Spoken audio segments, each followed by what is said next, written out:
Kızban eci ma ana çiğ ma hani vatanı kız be. Yok keso merdine ma kız be ne hadi kız be ya. Hani manje ne ya? Siye masina Ma ana katiz be. Valla Ahmet Khasi ya. Amazon. Avrupa Amazon fami ser. Gueristan. Gore mala Ahmet Khasi. No mezalo kumatiyade. No Gueristan kumatiyade. Amazon. Yani خیلی که گرد و پیلو حتی تی مزل ایسه دور دوماره کو قوره کردو سه زی مواجی کی زیار اما مال tamam.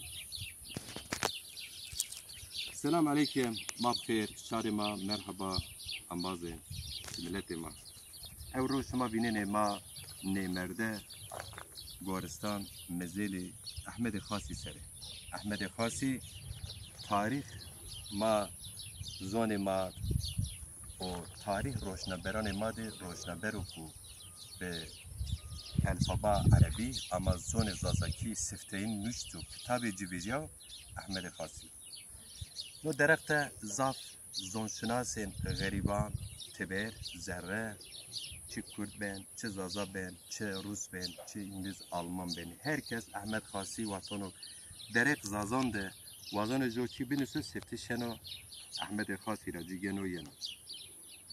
Ahmet Khasi ne merde en Guaristan de kutede mendo mezelo ku en zaf beweher maalesef mezele Ahmet Khasi. Mezelo belki en ver konuz avam.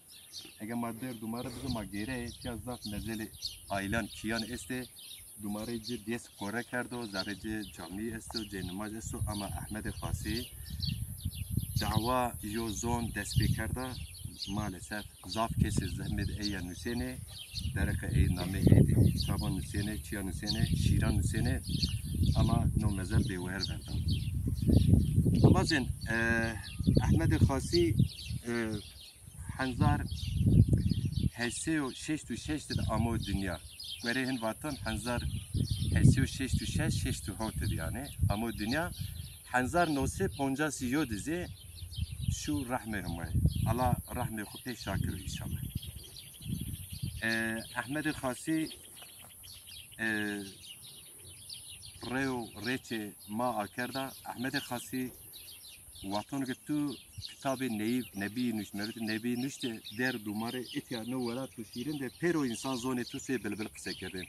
Euro torne tu zafece şarmene zone kısa bekire. Torne enan zikay zone ku tu ser nüşto kısa nekeni. Ama mani roç devam keneyiz.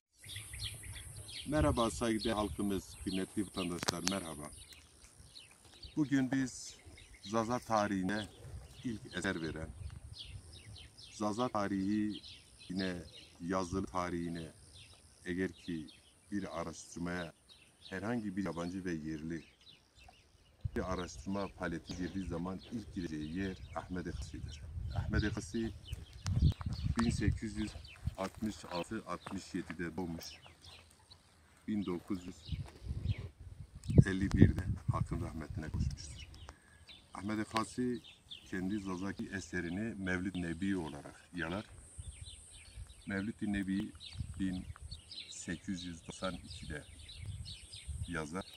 1899'da ise ilk kez Zaza tarihinde bir eser olarak, yazılı bir eser olarak elimize geçer. Ahmet Khasi şu gördüğünüz mezarlıkta geniş bir mezarlık alanıdır. Burada hemen hemen en eski mezarlardan biridir.